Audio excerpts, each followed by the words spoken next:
మెగా9 TV నేను మీరాని.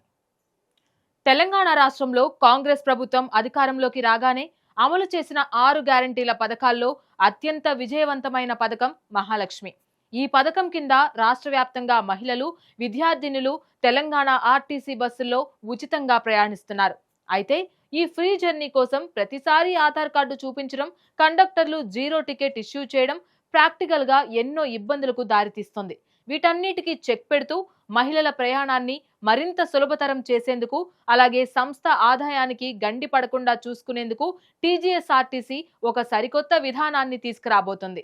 అదే Mahalakshmi smart కార్డులు. అసలు ఈ మహాలక్ష్మి స్మార్ట్ కార్డులు ఎలా పనిచేస్తాయి? వీటి వల్ల మహిళలకు, కండక్టర్లకు కలిగే లాభం ఏంటి? ఈ కార్డులను ఎలా పొందాలి? Let's watch.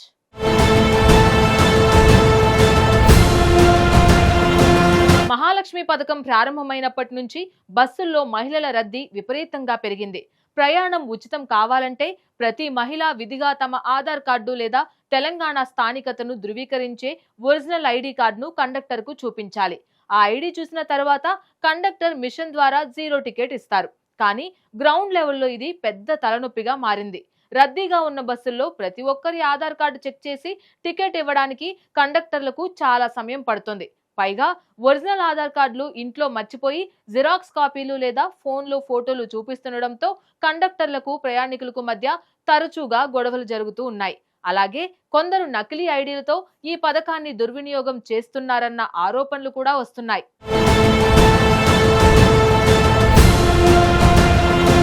ఈ సమస్యలను శాశ్వతంగా పరిష్కరించడానికి మహాలక్ష్మి స్మార్ట్ కార్డుల జారీకి ఆర్టీసీ అధికారులు పక్కా ప్లాన్ సిద్ధం చేశారు.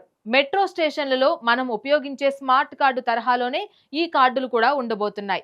ఈ స్మార్ట్ కార్డులకు మహిళల ఆధార్ కార్డు డేటాను లింక్ చేస్తారు. అంటే ఈ కార్డు ఉంటే వారు తెలంగాణ స్థానికులు అని ఆటోమేటిక్ గా నిర్ధారణ అవుతుంది.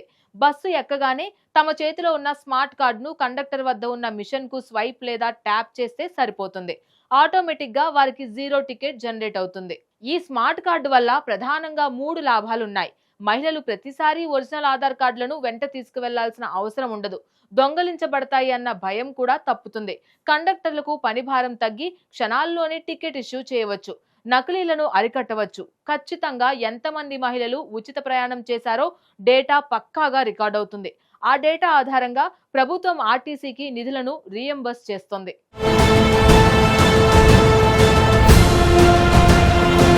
స్మార్ట్ కార్డులు జూన్ 2వ తేదీ నుంచి అమల్లోకి తీసుకురావాలని ప్రభుత్వం భావిస్తుంది. ఈ ఏడాది ఫిబ్రవరిలో బడ్జెట్ సన్నాహక సమావేశాల్లో ఆర్థిక మంత్రి బట్టి విక్రమార్క, రవాణా శాఖ మంత్రి పొన్నం ప్రభాకర్, ఆర్టీసీ ఎండీ నాగిరెడ్డి ఈ విషయంపై సమీక్షించారు. 2026-27 రాష్ట్ర బడ్జెట్లో ఆర్టీసీకి నిధుల కేటాయింపు ప్రతిపాదనలను ఆర్థిక శాఖ మంత్రికి ఎండీ నాగిరెడ్డి వివరించడంతో పాటు స్మార్ట్ కార్డుల జారీకి సంబంధించిన వ్యయం గురించి కూడా తెలిపారు. ఇందుకు ఆమోదం తెలపడంతో మొదట జిల్లాకు ఒక మండలాన్ని పైలట్ ప్రాజెక్ట్ గా సెలెక్ట్ చేసుకుని టెక్నికల్ ఇష్యూలు పరిష్కరించుకొని జారీ చేయాలని ప్రభుత్వం ఆదేశించింది. దీనిపై గ్రౌండ్ లెవెల్లో కసరత్తు జరుగుతోంది.